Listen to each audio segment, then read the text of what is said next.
मैं जानता हूं मुझे ये सब कहने का कोई हक तो नहीं है, लेकिन मैं बस इतना कहूंगा कि जो हो गया सो हो गया। अब ये सोचो आगे क्या करना है। नहीं झांसे, ये सब भूल पाना मेरे लिए इतना आसान नहीं है। पहले जिन लोगों ने मुझे धोखा दिया वो लोग गैर थे, उन्हें मैं गलती से अपना समझ बैठी थी। लेकिन मेरी मामा ने भी वही किया। इसे मैं कैसे नजरअंदाज कर दूं? तुम्हें याद है तुमने अपनी मम्मा को ढूंढने के लिए क्या कुछ नहीं किया? लोगों की धुतकार, उनकी कितनी बातें सुनी, कैसी कैसी सिचुएशन को तुमने फेस किया, और तुमने कभी अपनी जबान से शिकायत तक नहीं की। आज जब वो तुम्हारे सामने हैं तो तुम उनसे दूर जा रही हो, क्यों? ये वही अपने जिनसे तुम खुद से ज्यादा मोहब्बत करती थी। मेरा कोई भी अपना नहीं है झांसे, और ये बात मैं बहुत अच्छे से समझ चुकी हूँ।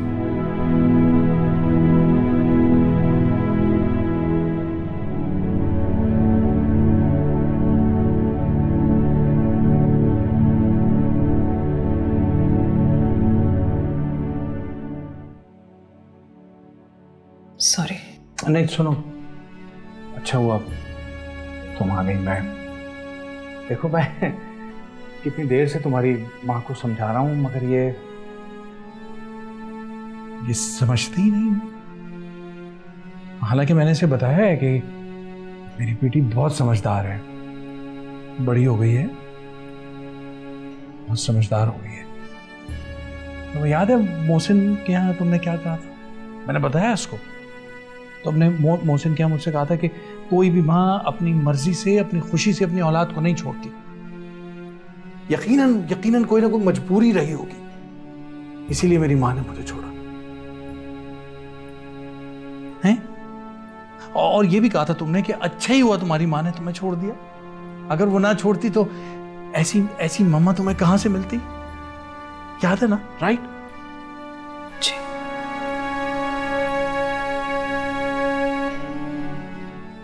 मुझे तो कुछ समझ में नहीं आ रहा। नाज़मीन भी अपनी जगह बिल्कुल सही है, उसे भी थोड़ा वक्त लगेगा समझने में। और भाई चाचा जानी वो कहाँ है? वो भी यही है, गुत्ती सुलझाने में लगे हुए हैं कि कहीं कोई सिरा मिल जाए और गुत्ती सुलझ जाए। ऐसे भी भाई कोई भी किसी भी बात का कैसे हल निकाल सकता है? बहुत मुश्किल है, क्योंकि हल तो निकल चुका है, मगर इस हल को मानने के लिए कोई तैयार नहीं है। क्या करें? आप अल्लाह पर छोड़ दें, वही कोई हल निकालेगा। आप घर कब आ रहे हैं? बस थोड़ी देर में। ठीक है, खुदा हाफिज। अल्लाह हाफिज।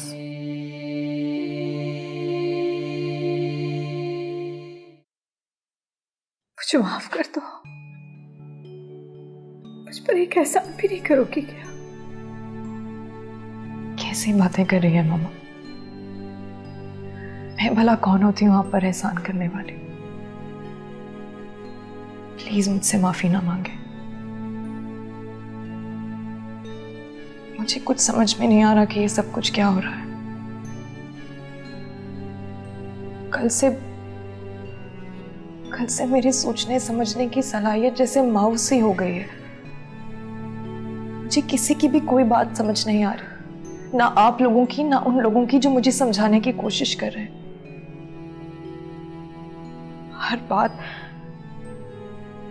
हर बात मेरे सर पर हथौड़ों जैसी बरस रही है। अम्मा, मैं थक गई हूं भाग भाग कर। हमेशा ये सोच कर आगे बढ़ती हूँ कि शायद मंजिल करीब हो, मगर नहीं, हमेशा किसी सराब से जाकर टकरा जाती हूँ। अम्मा, बस मुझे ये सच और झूठ का फर्क बता दो, नहीं तो मैं पागल हो जाऊंगी। मैं अपनी जिंदगी के साथ और नहीं लड़ सकती मम्मा, नहीं लड़ सकती।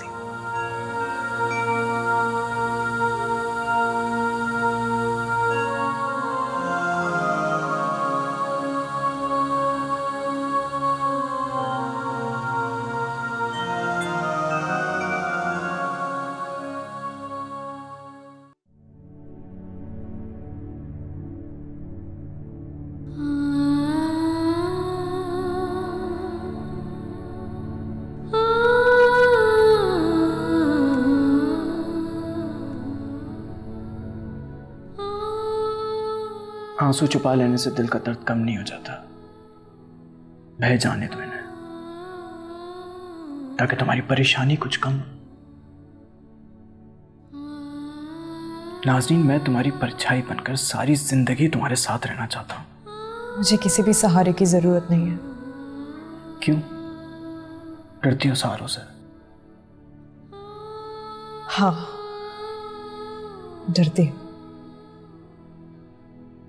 क्योंकि सहारे अक्सर धोखा देते। सहारे धोखा नहीं देते, हालात देते हैं। कभी कभी इंसान हालात के हाथों इतना बेबस हो जाता है कि कोई दूसरा उसे धोखे का नाम दे देता है। पता नहीं, या शायद तुम ठीक कह रहे हो।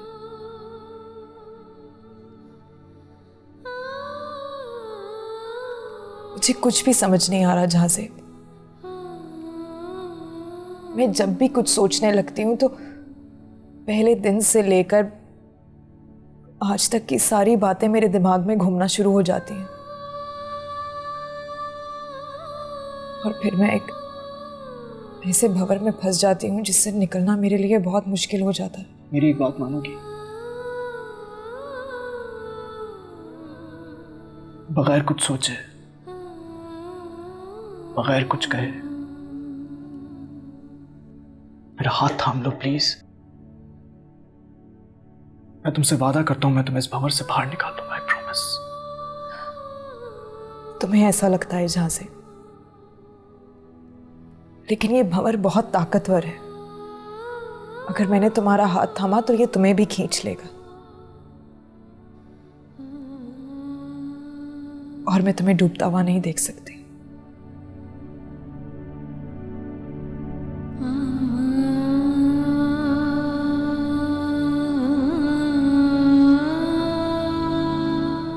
अगर मैंने तुम्हारा हाथ थामा तो ये तुम्हें भी खींच लेगा,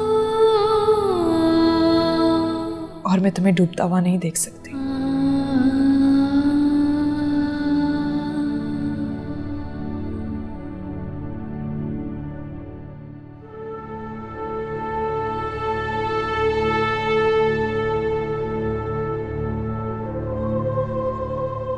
मम्मी, क्या बात है? आप कुछ परेशान लग रही हैं।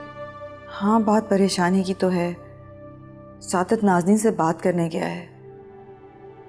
वहाँ राहिला भी है, पता नहीं क्या बात हुई होगी। कहीं आप ऐसा तो नहीं सोच रही कि चचा जानी वहाँ गए हैं तो कोई उनकी बेइज्जती करेगा? नहीं, राहिला के होते हुए सादत की कोई बेइज्जती नहीं कर सकता। डर मुझे इस बात का है कि बात अगर गहराई में चली गई तो रोने वाले को कंधा कौन देगा। ऐसा कुछ भी नहीं होगा, मेरी भाई से बात हुई थी। अच्छा, मगर तुमने मुझे बताया ही नहीं। ऐसी कोई बात होगी तो आपको बताऊंगी ना। आप रिलैक्स करें, बैठे, मैं आपके लिए चाय लेके आती हूँ।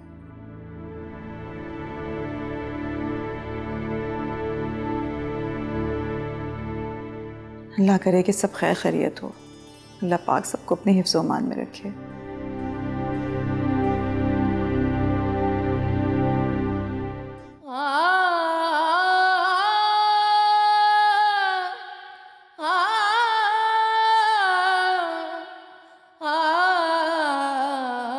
अम्मा, मैं थक गई हूँ भाग भाग कर।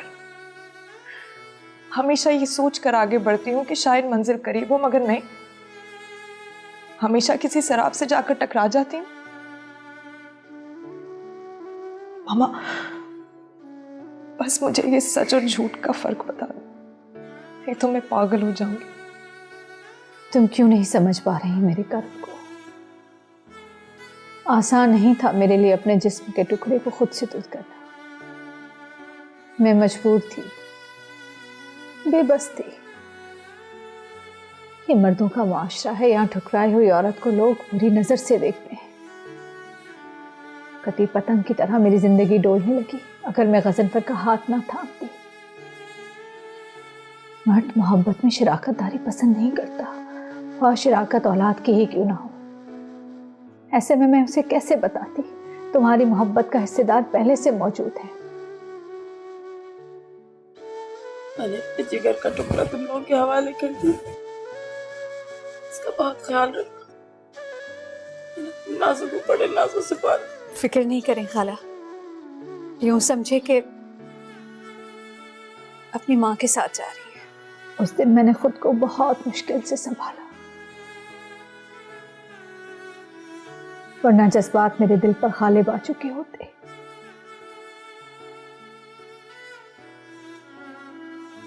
नाज़नीन, मैं एतराफ़ करने ही वाली थी कि गज़नफ़र के खौफ ने मुझे ऐसा करने से रोक दिया।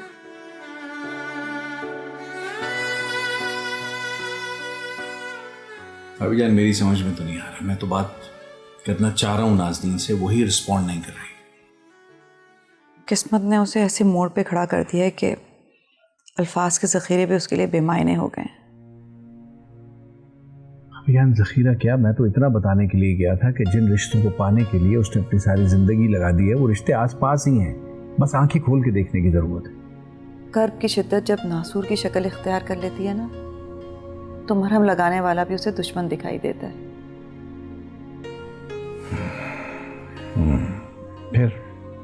फिर किया क्या जाए? रिश्ते अपने साथ कई सच्चाइयां लाते हैं, इसका हिसाब तो हमें ही देना पड़ेगा ना। खामोशी बहुत खतरनाक होती है,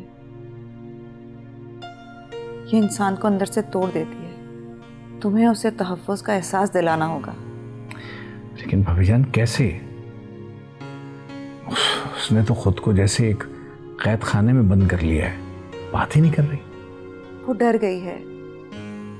खौफ में बच्चे अपने आप को अंदर से समेट लेते हैं, और जब उन्हें तहफ़्फ़ुज़ का एहसास होता है तो वो अपने आप को किसी और के सुपुर्द करते हैं। तुम्हें उसके अंदर ये एहसास दोबारा जगाना होगा, और ये काम तुम अकेले नहीं कर सकते। तुम्हें इसके लिए राहिला की मदद की ज़रूरत होगी। मैं राहिला से बात करूंगी, तुम फिक्र नहीं करो। ठीक है।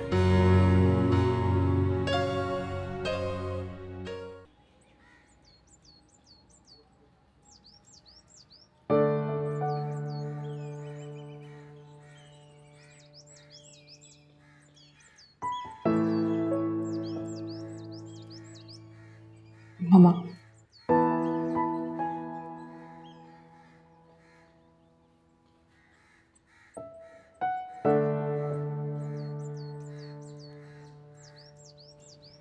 एक दफा मेरी बात पर ठंडे दिमाग से गौर करो। मैं तुम्हें धोखा नहीं देना चाहती थी, मैं तो तुम्हें तहफ़्फ़ुज़ देना चाहती थी। मुझे आपसे कोई शिकायत नहीं। क्यों शिकायत? क्यों शिकायत नहीं है? शिकायत करो, चीखो, चिल्लाओ, वावेला मचाओ। किसी बात से तो मुझे अंदाजा हो कि तुम्हें फर्क पड़ा है। मां हूं मैं तुम्हारी, अच्छी तरह जानती हूं। तुम बचपन से ऐसी हो, खौफज़दा होकर किसी कोने में बैठ जाया करती थी, चुप जाया करती थी, किसी को बताती भी नहीं थी कि किस बात से खौफज़दा हो। मम्मा, मेरे वजूद का सबसे वफादार अंसर ये खौफ ही तो है, जो कभी भी मेरी जान नहीं छोड़ता।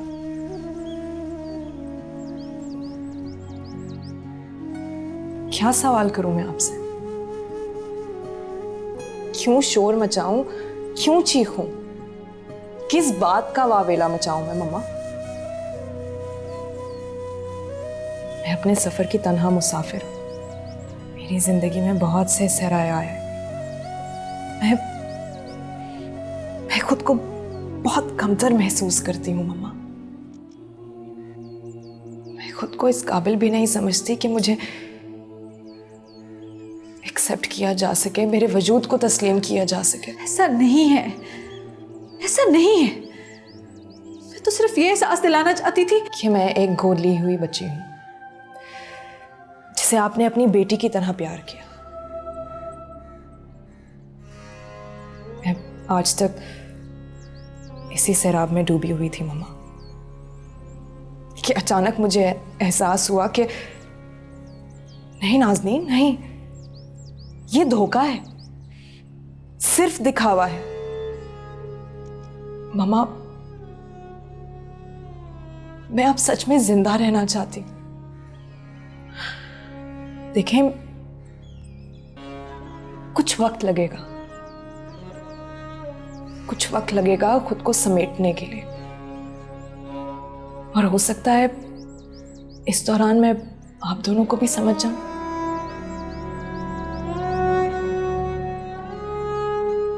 चाय ठंडी हो रही है मम्मा।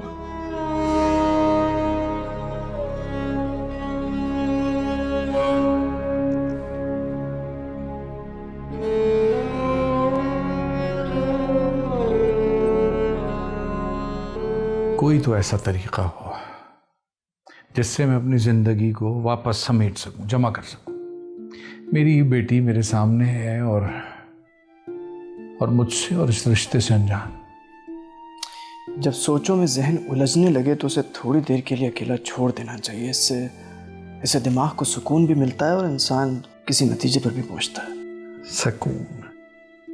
क्या करना मैंने सुकून का? ये जो बेटा रिश्तों की उलझी हुई गुत्थी है ना, इसमें से मैं कैसे रिश्तों को सीधा करूं, कैसे निकालूं, कैसे सुलझाऊं, ये समझ नहीं आ रहा। मैं बात करता हूं नाज़नीन से। इस वक्त उसका उठाया हुआ कोई भी कदम हम सब के लिए, बल्कि उसके लिए भी नुकसानदेह हो सकता है। चाचा जानी,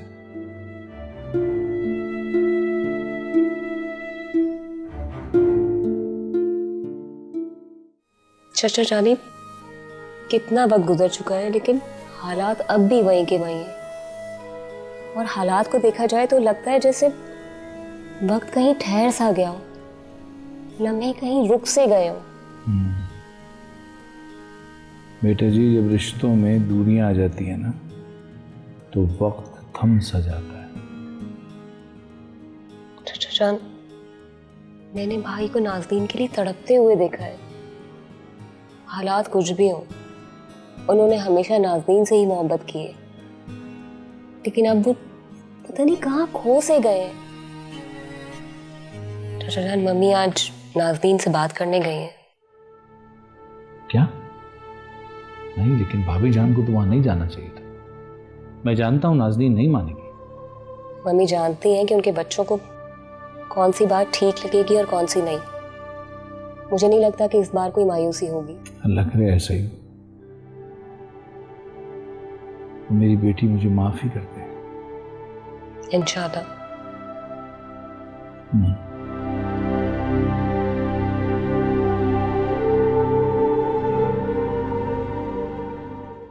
भाभी जान, आप उसकी वकालत ना ही करें तो बेहतर होगा। मैं उसकी वकालत नहीं कर रही, सच बता रही हूँ। सच तो ये है कि उसने बगैर सोचे समझे मुझे तलाक दी थी। वो तुम्हें तलाक नहीं देता तो क्या करता? 20 साल के लिए जेल जा रहा था, तुम्हें बेवकी की जिंदगी गुजारने के लिए यहाँ अकेला छोड़ देता? तो अब कौन सा आबाद हूं मैं? अगर वो अचानक गजनफर के सामने ना आता तो गजनफर मुझे कभी भी तलाक ना देता। राहिला, उस घुटी हुई जिंदगी से ये आजाद जिंदगी बहुत बेहतर है।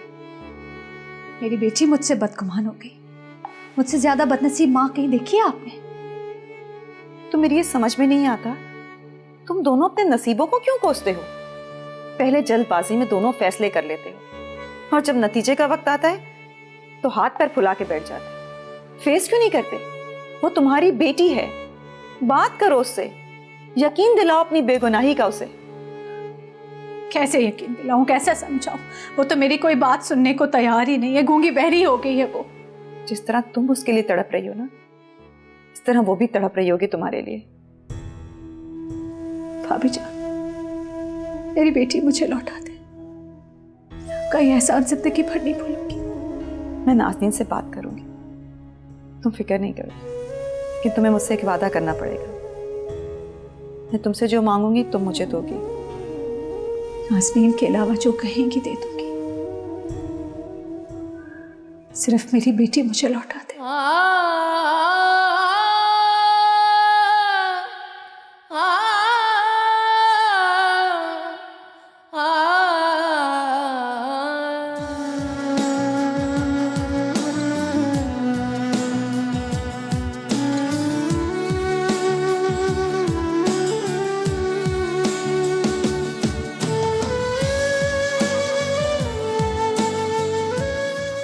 तुम इस तरह नहीं होगी, तुम्हें पुलिस के हवाले करना ही होगा। चलो। नहीं साहब जी नहीं।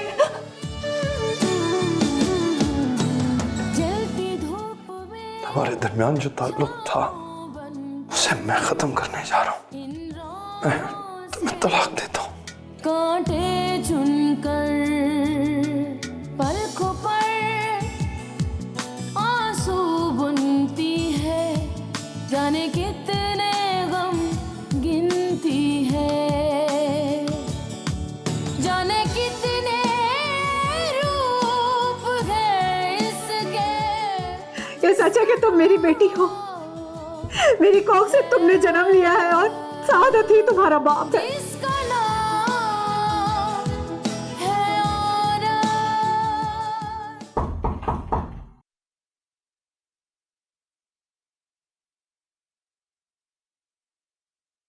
नाज़नीन, मैं जब भी तुम्हें देखती हूँ मुझे तुम में एक बाहिम्मत लड़की नजर आती है, जो हालात से नहीं डरती। बस और खुलूस रिश्तों को ढूंढते ढूंढते वो इस मोड़ पर आ गई है जहाँ उसे सच और झूठ में कोई फर्क महसूस नहीं होता।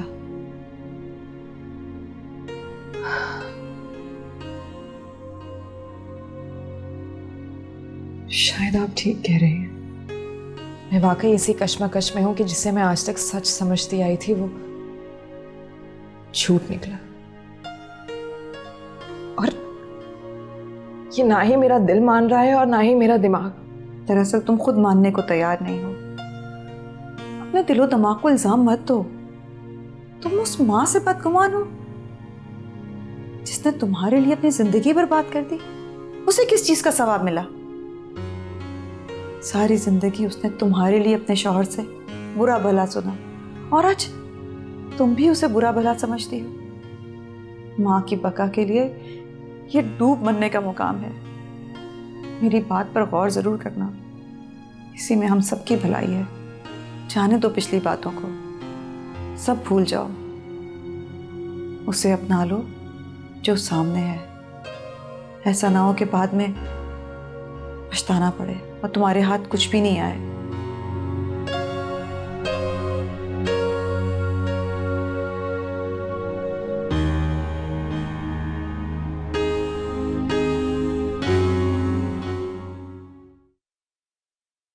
लो, संभालो अपनी माँ को।